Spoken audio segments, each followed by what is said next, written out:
We have this very interesting video today.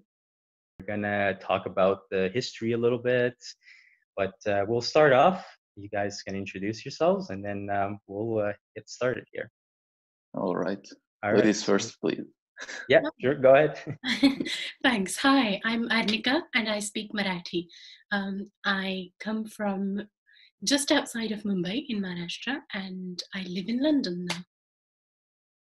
Perfect. So my name is João. I'm from Portugal and I speak Portuguese. And I'm from a city on south of Porto, if you know it. It's 1 hour in the south of Porto, and it's really beautiful. You are all welcome to visit us. When we can. Yes. Well, I've been to Portugal, but it was mainly in the south. I know. We'll start off. So we'll do the first Marathi word. Right. Now, the first one is parāt. Okay, parar. That's Parāt. stop or stopping. No. Parar. Parāt. It's a T Parāt. at the end. Yeah. Parat. Well, that reminds me of parrot in English, but parat. A utensil. Is that prato, plate? Yes, that's right. Oh, okay. So you have a vowel in between the P and the R. Yes. That's the yeah, problem. Parāt. So does that mean plate in Portuguese? Like the Yeah, we say prato.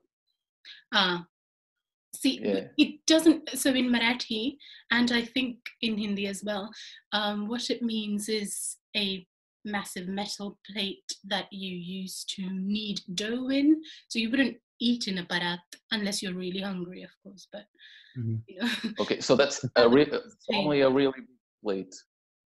Yeah, a very big plate with metal Yeah. high metal edges, and you use that to knead dough in to make bread. Yeah, well, prato is like general word for plate, like in English.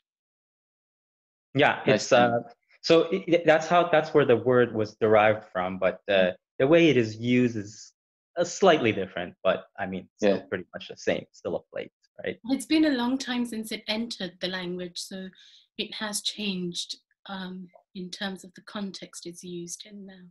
So now we'll do the first Portuguese word. Mm-hmm. Yeah, so my first word is fita. Fita. Fita. Fita. A reel or a ribbon? Yeah, exactly. Mm-hmm. Good. we use it for, we use it for quite a lot of things. So you know when there are inauguration ceremonies and somebody comes and that's the ribbon. So of course we use it in that sense, feet.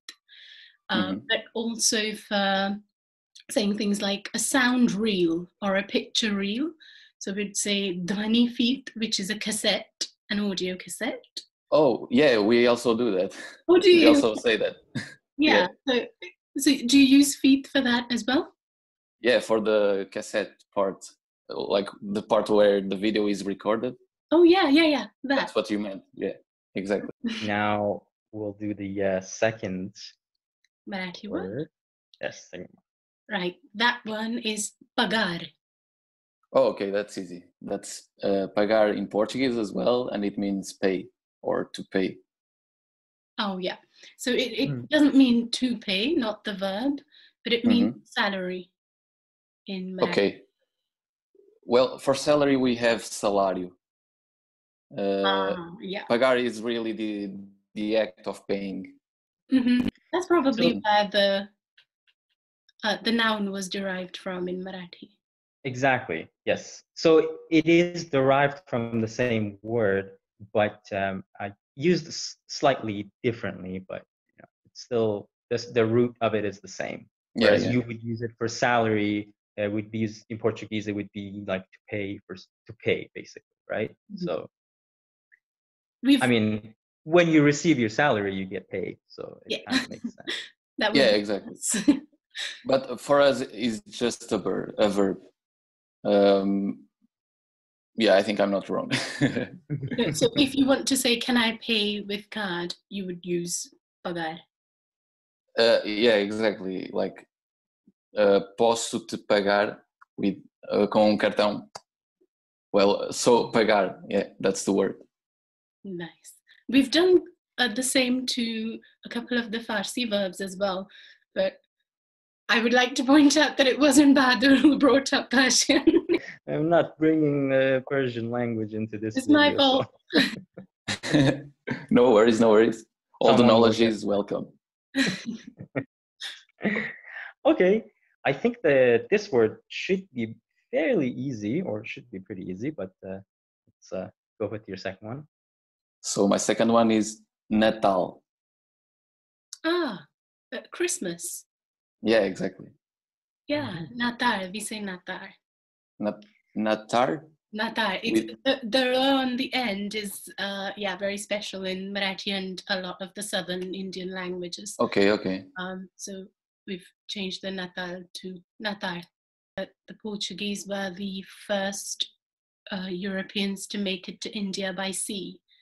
Yeah. The sea route. So that's how a lot of the words have seeped into the languages from the south up. This next word, it's derived from the same word, but it's used slightly, like the definition is a little bit different. But I mean, we'll give it a try. So if you want to go ahead. Should I? Right. Yes. The word is faltoo.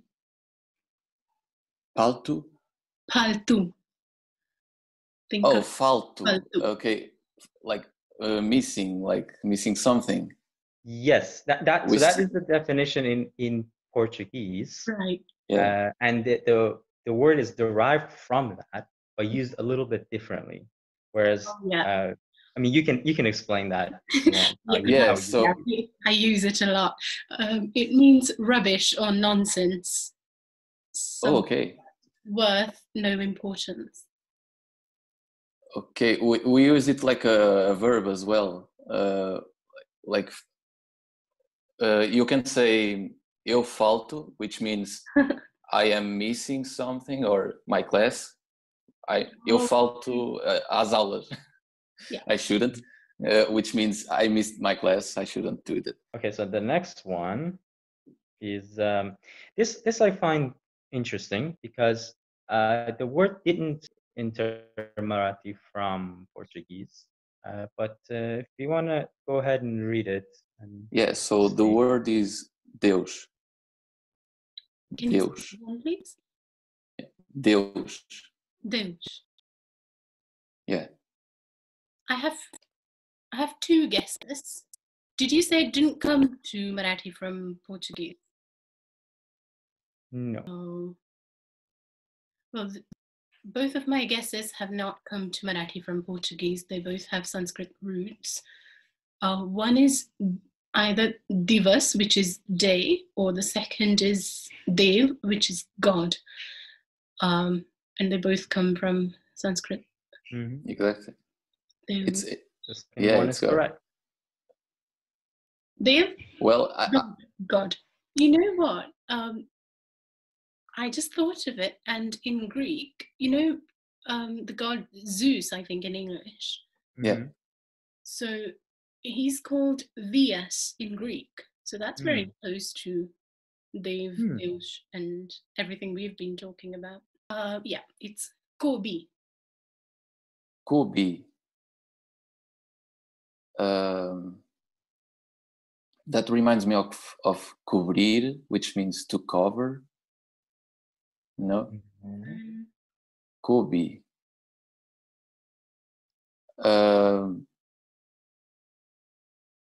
Like to feed in, maybe.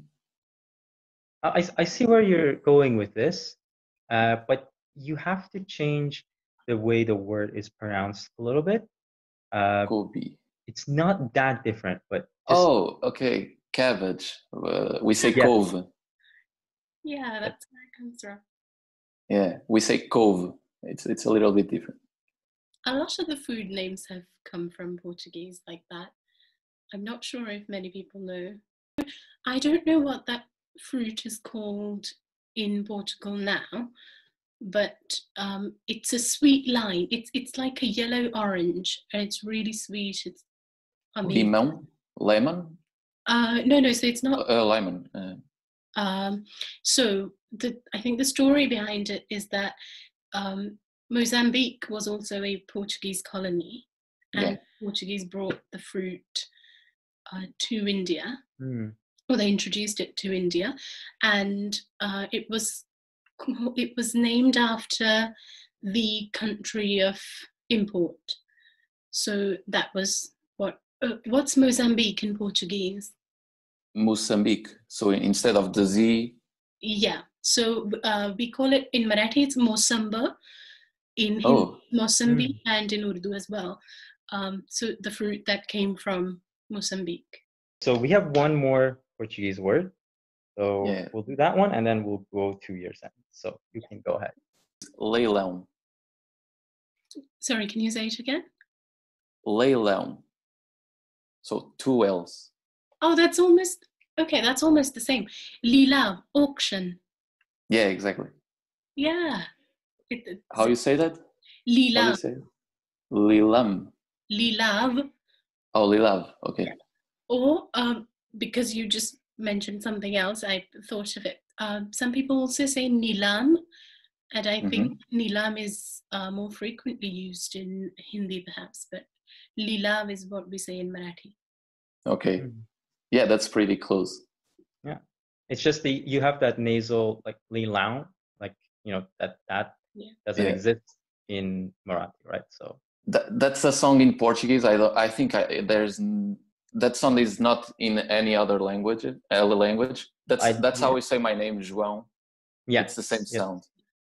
Exactly, like São Paulo in Brazil. Exactly.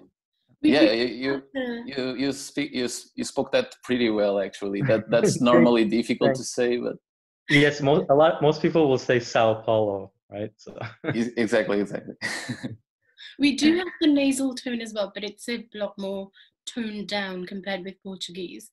But other languages think of the coastal languages as quite nasal, quite a lot more nasal than. That makes sense, the coastal, because we arrived there, maybe we've influenced. This is more of a history class now. That's true, yeah. Which way it worked, but I think the languages there already do have quite a strong nasal tone. Something else to look into.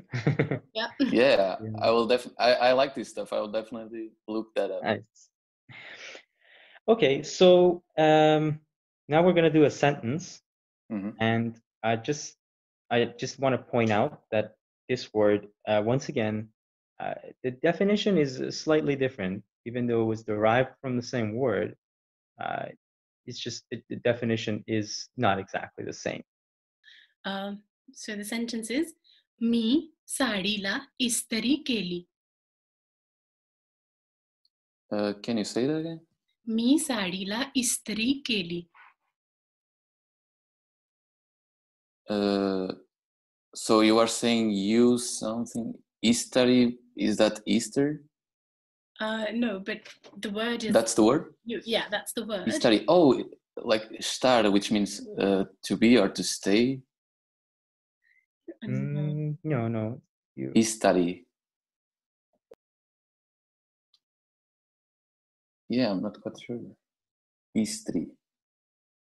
Another thing to remember maybe that we change verbs to nouns. So maybe that's a verb for me. Is that what you were saying? Yeah.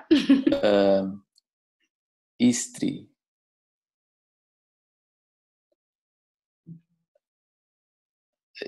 Is that like stretch to stretch? Yes. It is in Portuguese, but you're correct. That's right. We say esticar, which is the verb you were talking about. I just said that I ironed my sari. So the word istri means ironing, or an ironing iron. Okay. And that comes from the Portuguese verb for to stretch. Or to stretch. Yeah, which, yeah. So it kind of like, if you think about it, it makes sense because you're ironing and, you could say Yeah, you're yeah, yeah, correct, exactly. right? Yeah. But It the way makes it's sense. used is different, and it came from the same word, right? So Yeah, the history behind it maybe is, if I knew the sentence like before trying to figure out the word, I would guess it right away. So it's a little bit different. You say istri, we don't have that R before the I. Yeah. We say esticar. Esticar. Yeah, so that was a bit challenging, but I think you still it was. did pretty well. Like, It was amazing that you got the verb. Yes. So the sentence is: Eu gosto de passar o Natal em família. Eu gosto de passar o Natal em família. And it's not natal. No, but Natal is a word there. Okay. Could you please say the sentence again? Yeah. So, eu gosto de passar o Natal em família. Something with Christmas, family, and you. The only thing I can think of is pasar. Yeah, that's the word. You ran away to your family for Christmas? No. This one again. The way it is used in Portuguese is a bit different. It's the same word, right? Which kind of makes the sentence pretty funny if you just replace that definition. Your sentence makes sense. It's just if you don't use the Portuguese definition for it, it sounds pretty funny. It sounds like basically you ran away or you ran to your family for Christmas. Well, I can try to say another sentence. No. I think that was good. It's just that the definition of that word is different in Portuguese. Maybe you can try to guess it, the word, and then I will try to explain how that's different. So pasar is the word, and pasar would mean to get away from a sticky situation or to run away. Yeah, it's not run away. Like, so Christmas with family. So eu gosto is like me. Can I say that? Can I went? explain? Yeah, for sure. Like eu gosto, which is before the passar. Eu gosto is I like. Oh, okay. So I like Christmas with family. Something in between the passar. Spending. Yeah, spending, exactly. Oh. So it's more like passing or like passing time. Yeah, instead of spending time, we say passing time, literally. So is that a verb again, pasar? Yeah, that's a verb. So we can say I pass the ball to you. So we would say eu passo, or eu vou passar. That's a verb again. I will pass. Another example. Like ironing, we say passar a ferro. Oh, I passed the. Oh. It has some meanings depending how you use it in the sentence. Do you know, come to think of it, in old Marathi storybooks, I remember having read things like पाच पसार झाले, which means it was past 5. So maybe that also was used in the sense of something having passed. How do you say that? पाच पसार झाले, which would mean it was past 5 o'clock. Yeah, we can say like it passed 5 o'clock. We say passou, which is the past version, the past tense of the verb. Yeah. Yeah, maybe that's related. Not as different as we thought it was going to be. No. It's still fairly close, right? Yeah. I have something to show. So I'm sitting here with one of the most popular foods, snacks of Maharashtra. And the reason I've brought this to the table is because misal and pav, the misal part of it is Maharashtrian, and it's made with sprouted beans and a very, very spicy broth. And the pav is, of course, Portuguese, and it was introduced the word was introduced to Marathi through Portuguese. Yeah, we say pão. Yeah, so it comes from that. So I thought it would be a nice one to bring to this video. Very nice. I'm very sorry that I can't share it with the rest of Yes, sorry for not being prepared to. No, it's all good. No, this is fine. We have Marathi and Portuguese both, so that's good. Anyone who loves misal, please don't be judgmental of the burger buns, because that's what I could find in the lockdown. People get very, I don't know, passionate about misal pav. So I just thought I'd put my white flag up before I show it to the world. Yeah, great. No, that is awesome. If only we were doing this in person like most of the other videos. But one day. Yeah, one day. Yeah, one day. It was a pleasure to meet you both. And Yes, you are most welcome you. to visit Portugal. Thank you. Thank you so much. You are both welcome to come to Toronto one day, and we can do this with other words in person. So yeah, that's something to look up. We can all dream now. And I really wanted to say thank you to you, Bahadur and Sharza, because when the world is so hell-bent on finding differences in everything, it means a lot that you have a channel that talks about similarities and how we are connected rather than how we are different. So thank you. That's one I appreciate that a lot. Hearing that means a lot to me. Thank you. Thanks. Great. Thanks a lot, guys. Have a great day. And we'll talk soon. Definitely. I know our time differences. I'm going to be going to bed soon. So yeah, sleep well. Okay. All right. See ya. Take care, guys. Bye. Thank you.